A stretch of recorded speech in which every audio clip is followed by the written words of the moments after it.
I move on to our item 7 study session.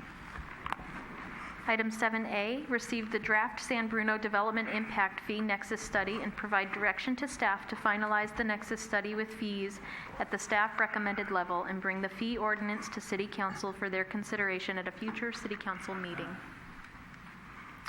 Good evening, Honorable Finance Mayor Director. and City Council members. My name is Keith DeMartini. I'm the Finance Director for the City. It is my pleasure to present an overview of the proposed Comprehensive Development Impact Fee Program, along with our consultant, Jason Moody, from Economic and Planning Systems, or more commonly known as EPS.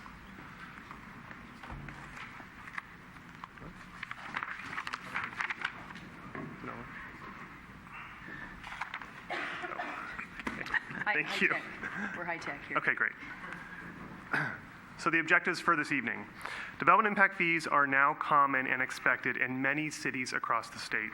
They have proven to be a funding source relied upon to deliver on municipal capital improvements and are widely considered to be a normal cost of doing business for new development. The implementation of a comprehensive development impact fee program is a major component of the comprehensive fiscal sustainability project that the city manager identified in his presentation to you on November 27th. The objectives for this presentation are shown here. First, I'd like us all to have a shared understanding of the purpose of development impact fees and why cities have them. Next, I'd like to convey the importance of impact fees as a necessary funding source for critical projects in the city of San Bruno. Staff and our consultant have spent months developing the fees based on a number of sources and anticipated city projects. So I'd like us to understand the basis for the proposed fees and staff's recommendations. And finally, I'll show a high-level timeline of the path to adoption. So I will provide a brief overview of the impact fees. Jason Moody, our lead consultant with EPS, will provide an overview of the capital facilities, fees, and revenue projections in the Nexus study. He'll show an illustrative fee calculation for example development projects and discuss existing impact fees the city currently has. And Jason is the managing principal at EPS, and he himself has worked on impact fee programs for dozens of cities across the state. So he has a lot of experience in this area.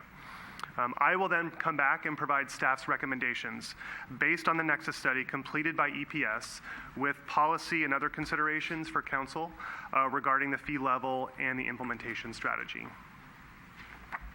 So first, I just want to provide a couple slides that gives a high-level overview of impact fees.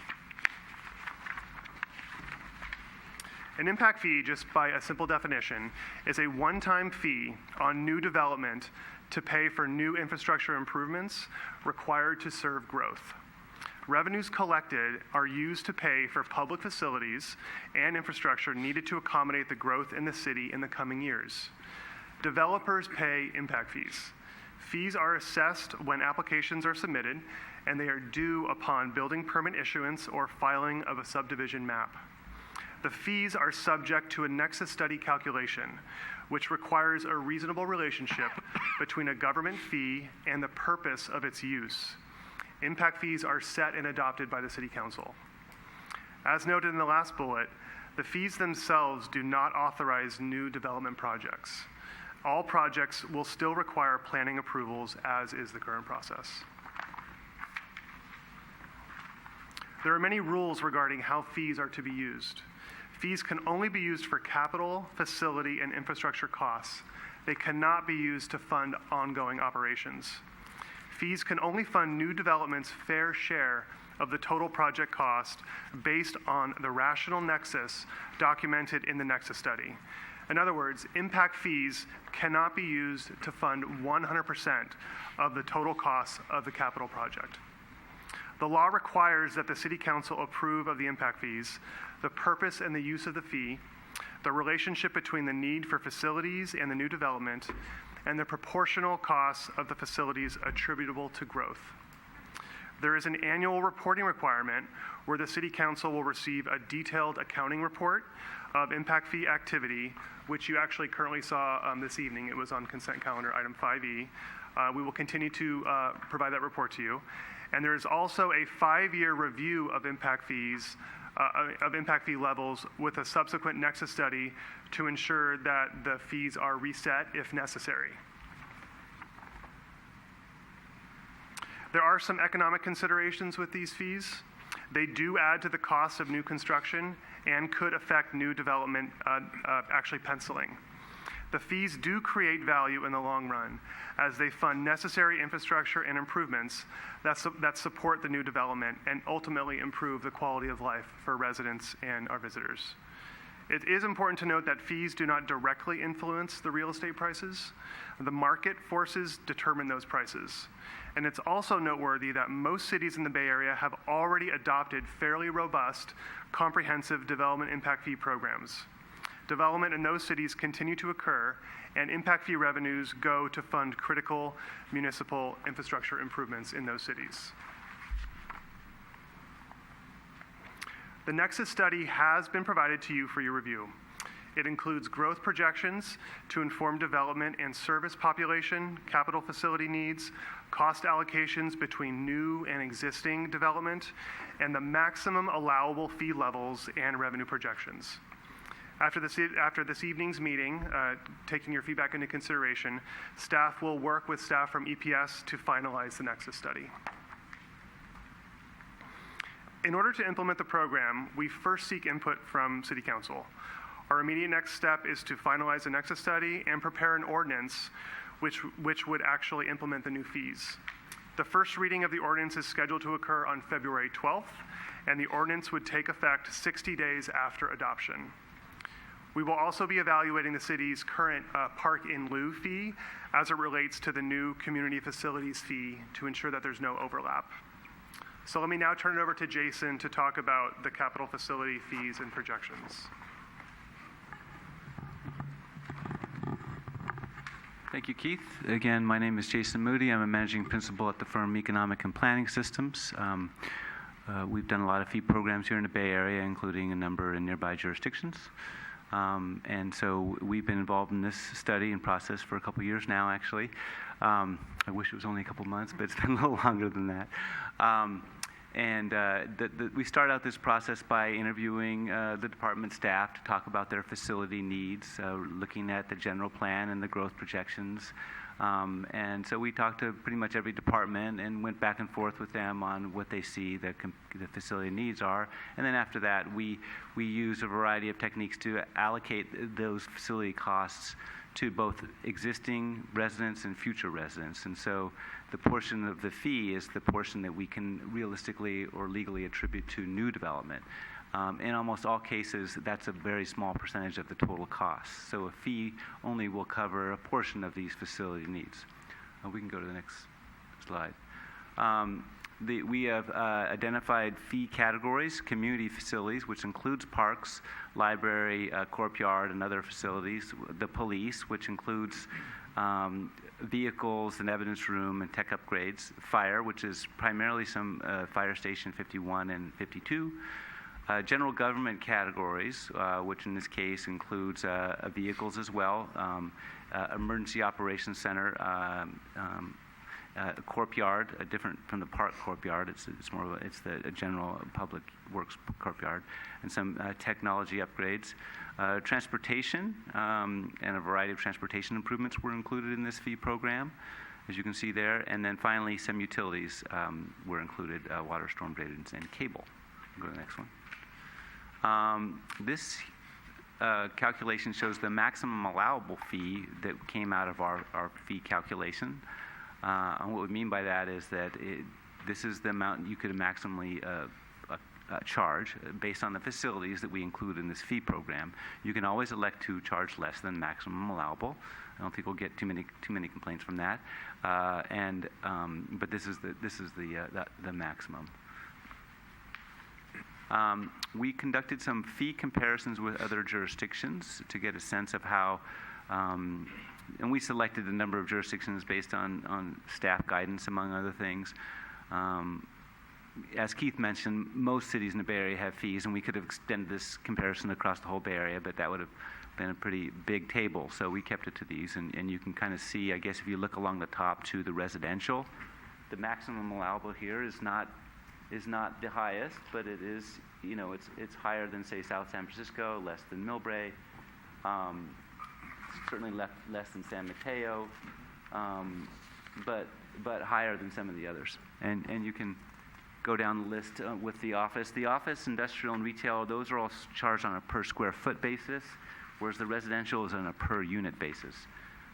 So they're not apples to apples comparisons, as you can see, between residential and office, but they are apples to apples across the comparisons across the cities. The hotel is based on a per room. So, for example, in this case, a new hotel would pay a fee of $7,800. The maximum allowable would be $7,800, versus some of the other comparable cities. That is the one category, other than San Carlos, where the fee is pretty much higher than the peer set, but except for San Carlos. With regard to the other categories, you can kind of see office fee is $17 or $18 a square foot, less than Redwood Cities, and less than San Carlos, but higher than some of the others. We can go to the next one. Oh, good idea. You can see that. This is the projected fee revenue that would be generated from the fee program by build-out. So it would occur over time as development occurs over the next 20 years or so. As you can see, the total cost of all the facilities was about $440 million. The fee revenue would cover about 30% of that if it all went forward as development occurred along this period of time as projected. So you'd have to come up with additional funding of about 70% of that from other sources. And this is a pretty common from fee programs that we see. Fee programs never cover the full amount of the cost. The 30-70 breakdown that you see here is certainly not uncommon from what we've seen in other jurisdictions. We can go down to the next slide. This is that same slide, just showing you the revenue projections by fee category. So the fee revenue would be collected and deposited into various accounts, so that the fee has all these different components to it, and those different accounts would generate a different fee amount. So the bottom line, the number total is the same as what I just showed you. You can go. So in illustrative fee calculations here, a single family unit is based on the maximum allowable. Again, as we noted in the earlier slide, would be about $24,000 for a single family unit. And so that would represent an average sale price in your markets about $1.18 million. So that represents about 2% of the home value price, the final sale value. We took an example of a multifamily apartment complex, 200 units. The estimated market value is about $128 million. This is for the whole complex, not per unit. And that's about 4% of the final market value of that project. And on down the line, a 100,000 square foot office project. These are, again, hypothetical projects. It would be, $89 million value. The fee that project would pay would be about $3 million. So again, about 3%. So it ranges from, the fee amount as a percent of the market value, it ranges, from about 2% to upwards of 4% of the market value. To just give you a sense of how much fees are relative to how much they would theoretically sell the project for, or it would be worth. We can get another slide here. You do have existing impact fees. We did include those in those calculations. So those calculations I just showed you include the proposed fee plus the existing fee to get a sense of the total impact. But your current fees, you have a residential affordable housing fee, which you can see there. It happens to be based on a per square foot basis, and you have a commercial linkage fee, which again is based on a per square foot of new floor area. So both of these are per square foot fees, and you can see those ranges in this slide. I'm happy to answer any questions about these. And then you also have an existing park in lieu fee, a QUIMBY fee, which is calculated in a slightly complicated manner, and the ultimate amount is dependent upon the market value for raw land, because what a QUIMBY park in lieu fee does is it's primarily used for the purchase of land, not for improvements. And so you calculate the fee based on the land price at the time that the fee is charged. So it can vary depending upon that calculation. One of the options, the way the current fee is calculated, it would assume that this park in lieu fee would be, this QUIMBY fee would be replaced, because you certainly don't want to charge developers twice for the same thing. However, there are other options here that can be discussed. for doing this, you could keep your existing QUIMBY fee, and then you would have to either adjust the park component of this proposed fee to make sure you're not double dipping, if you will. So we could go back and do that if that was the direction. I think that is the last slide for me. Thank you. Thank you, Jason. Okay, so now that we've provided an overview of impact fees and Jason took us through the maximum allowable fees calculated and the Nexus study details, we reviewed the Nexus study and staff have weighed various policy considerations to recommend a fee level to council.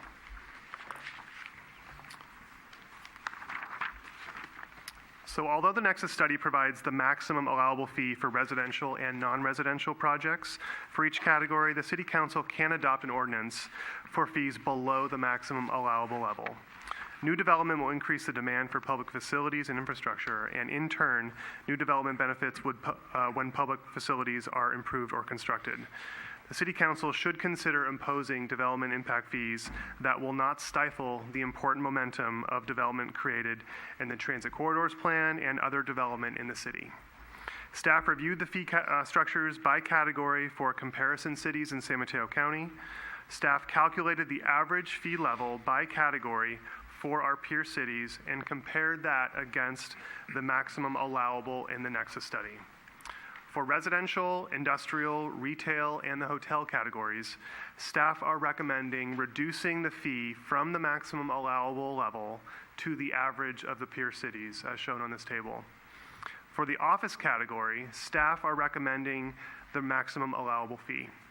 Office development imposes a significant strain on the city's infrastructure, and impact fees will be a vital funding source to ensure that community, police, fire, general government, transportation, and utility capital facility revenues are collected to maintain and enhance these facilities to support the growth.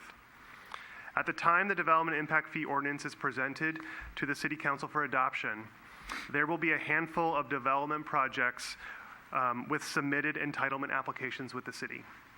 Staff recommends that all development projects that have submitted applications to the city that have yet to have their final planning entitlements approved by the date the fees take effect would be subject to the development impact fees.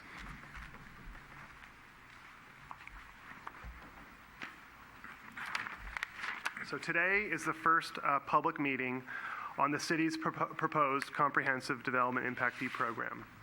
After gathering input and feedback from City Council, we will work with Jason and his team to finalize the Nexus study, prepare the ordinance, and bring the ordinance back to City Council in February of 2019. If Council adopts the ordinance at the second reading, the fees would take effect 60 days after adoption in late April of 2019. And again, all projects without entitlements by the end of April will be subject to the impact fees. So that concludes our presentation. We'd be happy to answer any questions you may have. Thank you. Thank you. And Melissa, do we have speaker cards? Yes. Before we start, just for the record, this afternoon, the City Council, all of us received some emails from Dennis Martin, Scott Williams, and Jamie Choi. So I do want that to be acknowledged that we did receive those, and those have been given to each one of us via email. And now we'll go ahead and open it up for speakers. Daniel Gregg, followed by Dennis Martin.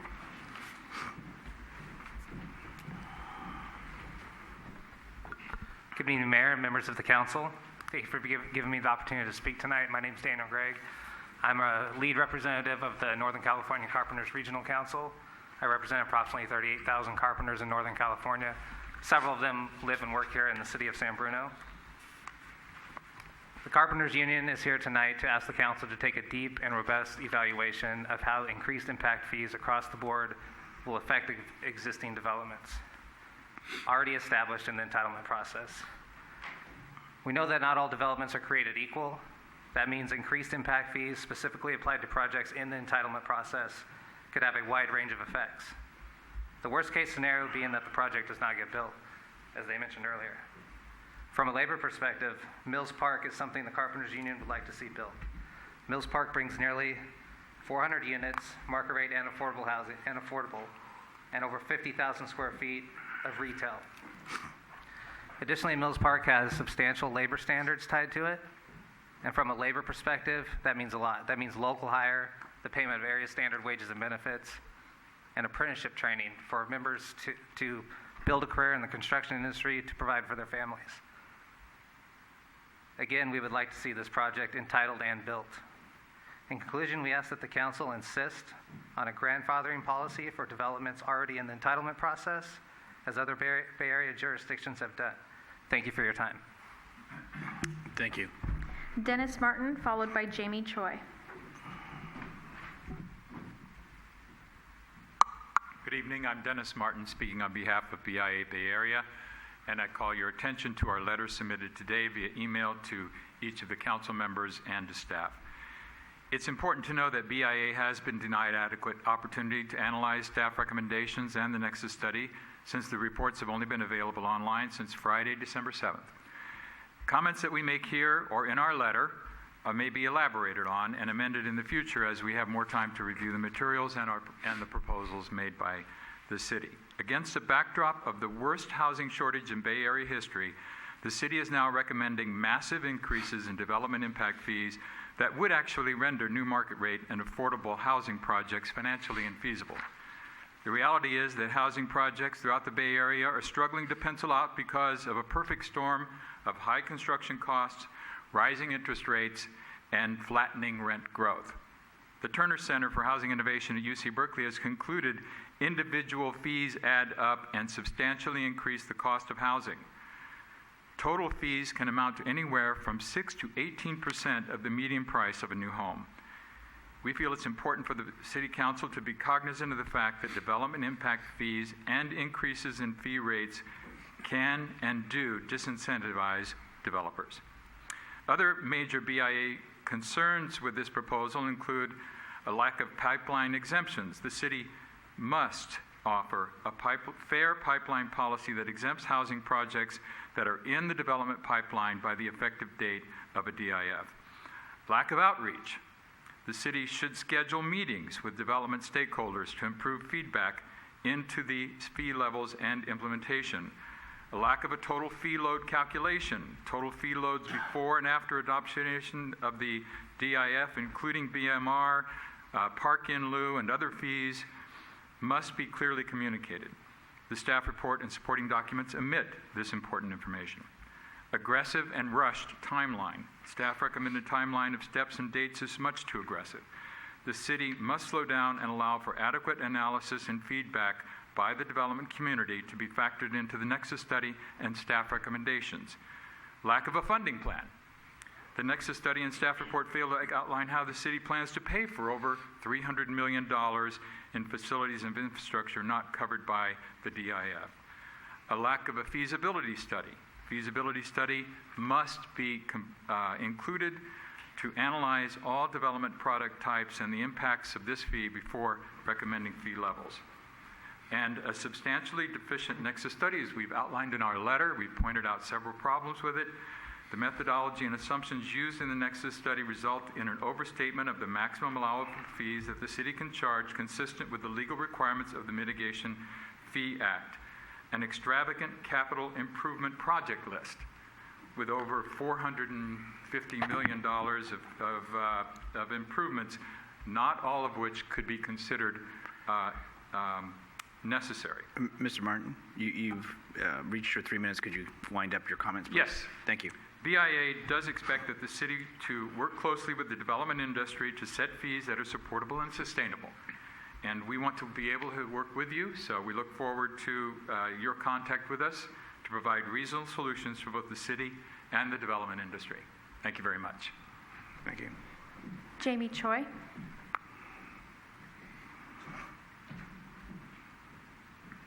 Good evening. My name is Jamie Choi. I'm here with Signature Land Advisors. First off, thank you for letting us have the opportunity to speak on this important matter to us. We are working as a developer on the Mills Park project that Mr. Gregg alluded to. We've been hired by the G.W. Williams family, who's had a long involvement with the city of San Bruno. The property that we're helping them to redevelop is just north of City Hall, between Angus and San Bruno Avenue, and between El Camino and Linden. They've owned that property for 75 years. They developed the subdivision immediately behind that. They donated the land to the city that City Hall is currently built on. So the Williams family's had a long career in the city and is looking to continue that with this project.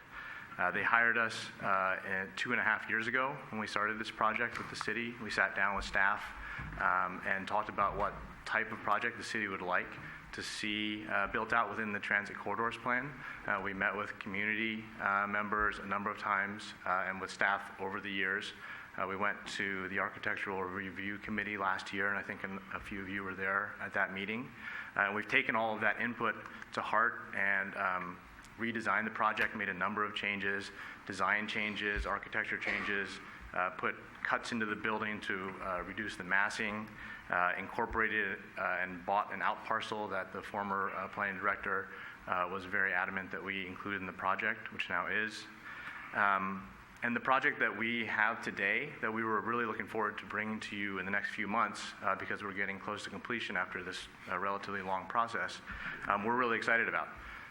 It's a little under 400 units. We've committed to providing 15% of those on site as affordable.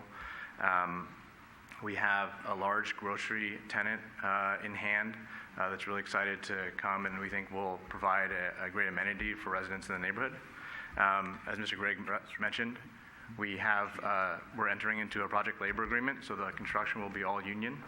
And our preliminary economic analysis of the project and its contribution to new property taxes and sales taxes would contribute more than $500,000 annually to the city, aside from these fees. So what I want to talk to you about tonight was what these two previous gentlemen have mentioned and the principle of fairness and the process that we've worked on for the past 2.5 years, working with city staff and the community to design a project, and then now at what we feel is the last minute to be hit with what will add up to $11 million in new fees, which in reality is going to sink this project. So we were excited to bring the project to you in the next few months, as I said, and if this moves forward, then we likely won't be seeing that. So we're urging you and hoping that you hear our concerns regarding grandfathering the project in. We've met with city staff to discuss this, including the finance director and planning director. And I don't want to put words in their mouth, but they seemed open to the potential concepts. And that's all I have to say. We are excited to see this catalytic project come forward and hopefully implement the transit corridors plan. Thank you. Thank you, Mr. Choi. Any other speakers that wanted to speak on this topic? And no other speaker cards. Before I bring it back to council, in regards to the comments were specifically on the signature project, and as was indicated at the last speaker, as far as the discussions that already have been occurring with staff, is what I would encourage that to continue the discussion and address those questions and concerns as already had been embarked upon with staff, that be continued with them. Obviously, we won't do it here tonight in front of everybody, so but that can go to that path, and that would be appreciated. Any other comments from staff or anything want to be addressed from the speakers? Comments from council? Questions from council? All the above. Through the chair, I have a technical question that I don't quite understand, and I apologize for not bringing it forward before because I didn't quite understand what the impact was. So on page 4 of 8, which is in the report, it says the community services, and it has the parks total cost 42 million plus, and then it says total fee revenue 42 million plus. So I thought I understood that you can't do that you can not charge 100% of the cost of capital improvements on things that already exist or that the improvements are already needed. That was, you have to do a nexus analysis to determine the share of the facility cost that can be attributed to new development. Right. In the case of parks, since that is being calculated based on a service standard, not based on identifying these particular things, the service standard meaning the city has a standard of some number of acres per, or amount of park facilities per resident or per 1,000 units. That's one area where you can allocate the new need 100% to growth by the way it's calculated. So it's not completely accurate to say you can't allocate 100% of the cost to new development. You have to do a nexus analysis to determine what proportion of the cost can be allocated to new development, and that's what we've done in our analysis. And for parks, it was the only category where it's really based on a service standard approach. So it's like how many park acres and community facilities per resident. So then you add more residents, you use that same ratio to increase your park needs. So in that particular case, because the methodology we used is based on a service standard approach, you can calculate the incremental park needs to new development at 100%. Does that make sense? It's a little convoluted, but the answer is that the 100% notion is what really, I think what really should be said there is you have to do a nexus analysis to determine the proportion of the cost that can be allocated to new development. And in most cases, for most facilities, it's less than 100%. In cases where the need of the project is triggered by new development 100%, then you can allocate 100% to new development. So Okay. Okay, I understand that now. Thank you very much. Through the chair, back on the slide, page 12, where you display the different cities along the peninsula, who of these cities actually implemented the impact fees more recently, and who's had them out there the longest? That's a good question. I can look at these. Milpitas is pretty recent. Let's go down the... I'm sorry, Millbrae. Did I say Milpitas? We did release Milpitas. Is this the list of cities again? Yeah, okay. So Millbrae is recent. South San Francisco's has done some of them recently and some of them not, so they've kind of done their fees in a piecemeal way. Same thing for Redwood City. I am not quite sure for all the other ones. I'm pretty sure San Carlos is pretty recent. I would say, though, that most of the cities have an affordable housing fee, just like San Bruno does, and those were implemented and approved separately from their more capital. So a lot of these have done the affordable housing fee, just like you have, separately from the other fee categories. But this calculation excludes affordable housing for that purpose. But not all cities approve them all in one big bundle. Sometimes they go piecemeal, and some of the components are approved more recently than others. In this case, some of them are kind of old, which means they might be updating their fee program pretty quickly here, which most likely means they'll go up. Can I just add one thing to that?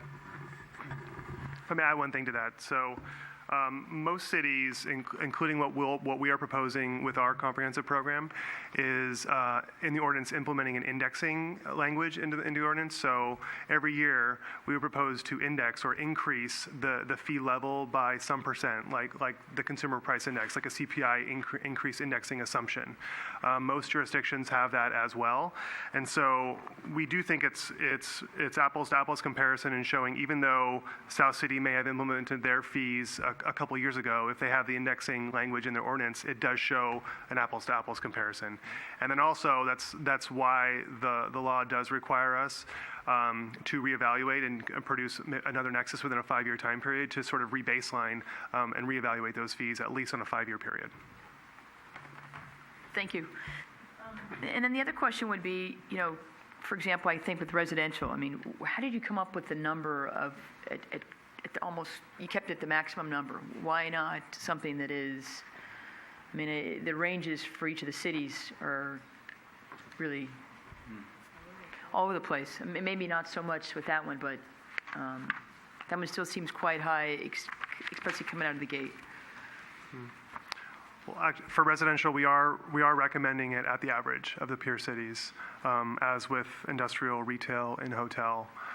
And so, I mean, I guess the main reason is that the Nexus study does include a number of capital facility and infrastructure projects that staff feel need to be implemented over the next 20, 30 years. And so we know that development impact fee revenue is a critical funding source to make sure that some of these capital projects will be implemented. Without it, we have to find the revenue sources from someplace else. And so we don't want the fee to go too low. It needs to be enough so that we can actually deliver on some of these projects. Can I just add one question about the range? One of the reasons why there's a little of a range is that because there's a single-family fee. Many cities have a differentiate between single-family fee and multifamily fee, and even further between, say, an in-law unit or other types of units. So there's a wide range. That's more common in cities that have a lot of different types of development going forward. I think in this particular case, we decided just to have one fee level because you're probably not getting that much new single family being developed in the future.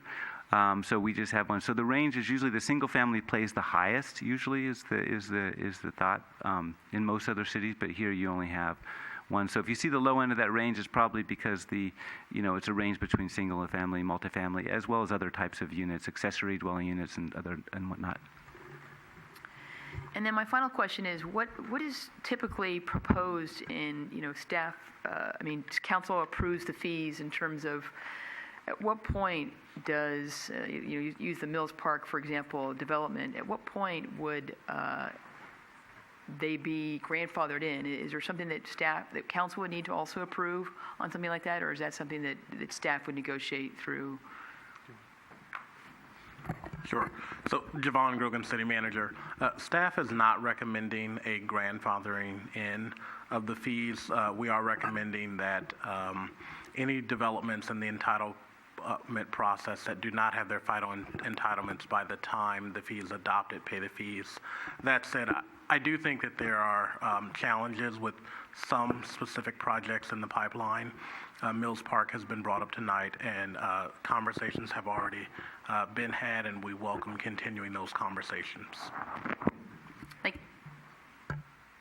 And just for clarification, too, because a question came up, and then, of course, I want to hear from my colleagues, is we're not talking about, of course, just for clarification. Somebody said, so you mean if I remodel or if I add on to my house? Or I'm saying, no, this is new development. But to most folks, they don't understand that. So could you just, for the clarification for anyone listening, to explain that? Sure. Yes, it is. It isn't about a remodel, and it's not about an addition to a house. For example, let's take the house. The house fee is based on a per residential unit. It's not based on square footage or other things. So you can theoretically add even a new, room to your house, and you wouldn't get charged a new fee.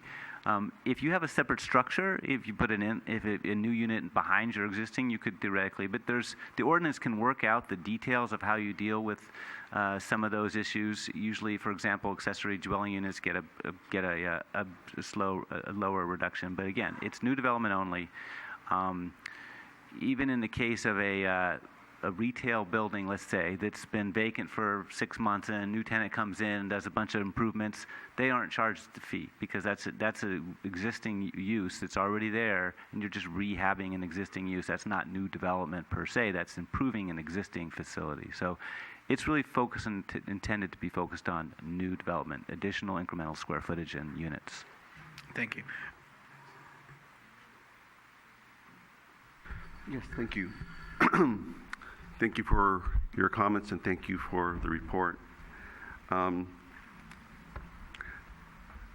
have an old city, and our city needs repairs. And if we do not have these fees, which it seems like a number of cities do, then how are we going to pay for it? We're not. My first question is, which neighboring cities do not have development impact fees? Just neighboring. Not aware of many in the Bay Area that don't have impact fees. I'll have to do some research on that, but not many. The previous question regarding the residential, I think I would like to see it broken down so we can do a more of an apples to apples comparison for the apartments, condos, single family.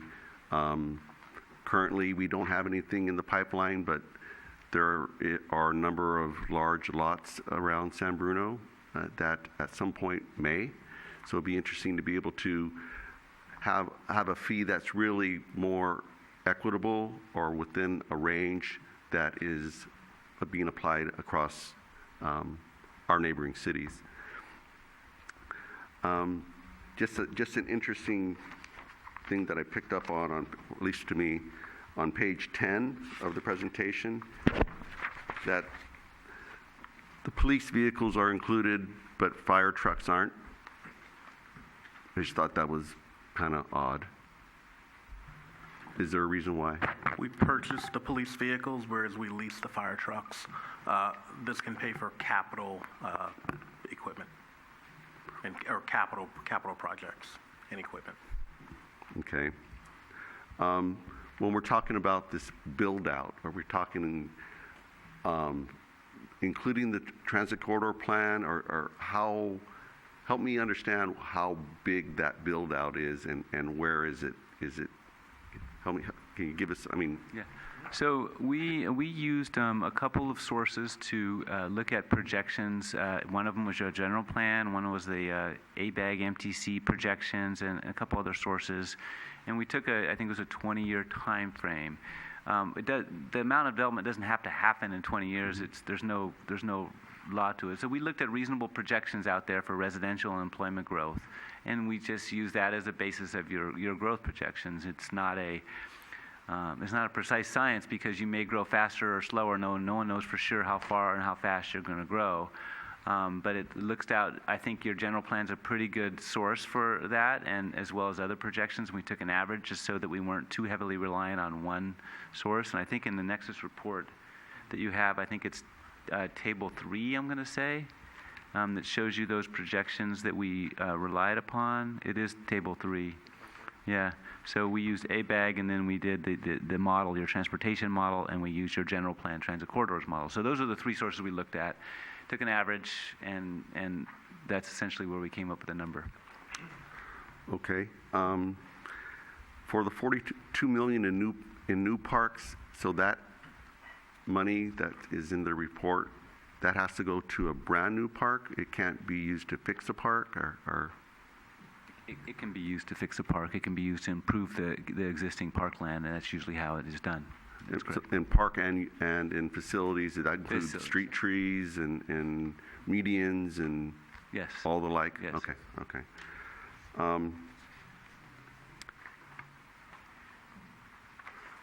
Those are my questions for now. Thank you.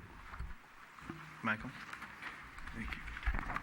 So, when Marty brought up the police cars, it got me thinking. So, we're talking about a one-time fee that we assess, and if we do pay for something like, say, a portion of a police car that has a very short asset life, and then we're on the hook then for replacing that. So we kind of make a short-term commitment based on these fees, or we make a long-term commitment based on a one-time fee, and it just struck me as odd that we would embark on that, just being that we're not going to have a continual stream that could support it. Can I just clarify that? Yeah. We usually use a life cycle cost approach. So we would take, an average life cycle of a, let's give an example, police car, say 10 years, and we say this fee program is over a 20-year period, so that would be 2 police cars during this. 2 police period. cars. So it would, it's kind of a, we're using a life cycle, so it's not you're just buying one police car. It's actually a life cycle approach. Got it. Okay, thank you. That's it. Just really quick, the maximum potential would be about 29%, which was within that. And so with the staff recommendation, what percent does that make that? So we did not calculate what the revenue projection would be at the staff recommended fee levels. We could go back and do that. We'd be happy to do that. It will be substantially lower than the maximum allowable revenue projection. Okay, thank you. Not a good word, Keith, substantially. Okay. Other comments, questions, direction from council for staff? I was just going to say, good report and excellent information. We have to go down this direction. I think that's, Councilmember Medina said as well. So I appreciate the information that was provided. It's very clear. And I do want to give one of our former colleagues a little bit of, that was former Vice Mayor Ibarra, who brought up a couple years ago about that this was an item that needed to come forward and needed to be addressed. So this has been at least discussed and worked on, and so appreciate both of you with your detail and information. City Manager and Director, do you have enough information or guidance from council this time? Yes. Director? Yes, we do. Thank you. Irene? Well, I'm a little concerned from the people, from the public, what they're asking and what their concerns are about building, not making the project happen at all, Well, that's why. reducing the quality. Well, that's why we had asked that they've already been in discussions with staff, is to continue with that on the signature project. Is that the one you're referencing? We're talking about a project. Yes, but talking to staff, they were saying staff is not recommending grandfathering in anything. So What? are you asking? No. The City Manager, I'm sorry, Irene. Sure. So staff has been in conversations with Signature. We would like to continue those conversations. And this actually brings up a really good point. Just because the City Council adopts impact fees, that does not mean that whether it's today or 5 years from now, if there's a specific project with a specific consideration that the council can't consider a specific exemption. development agreement with that to have a different impact fee calculation. I don't know, frankly, where we will land with Signature Properties, but it absolutely will be a catalyst project for the city and something that has been worked on and we would all like to see happen. However, establishing impact fees is not a new conversation in the city of San Bruno. The project has been going on for just about as long as the Signature Property, the 2.5 years that the Signature Properties project has been talked about. And as you can see from the benchmarking information, a lot of the cities that we benchmarked against in the peninsula have comprehensive impact fees and they are significantly developed. And so we do not agree that impact fees will stifle development. I don't think that that's true when you look at development along the cities in the peninsula that have significant development. That said, we want to continue to further the conversations with Signature Properties. And also, as a reminder too, is because one of the members up there sitting here tonight have to recuse themselves on that project, so I'm trying to be mindful of that as well. Oh yes, I'm not signaling out a signature project. I'm just no. discussing about, in general, grandfathering in Right. projects that are already in the pipeline. Okay. Since staff did not recommend them, but as a council, I would encourage us to You're gonna have the say, discussions. keep the discussions open as you. As indicated. Because I'm concerned about quality. I don't want a developer to cut quality because they have to pay such high fee or what some people may be considered high fees or however it works out. I want us to be mindful that we have quality projects and that we are looking at prevailing wage and union, all those things that we as We've a all city discussed those, have yes. have stood for. So as long as those are in the works, that's fine. Okay. Any other comments? Okay. If not, thank you all for your time, and thank you, staff,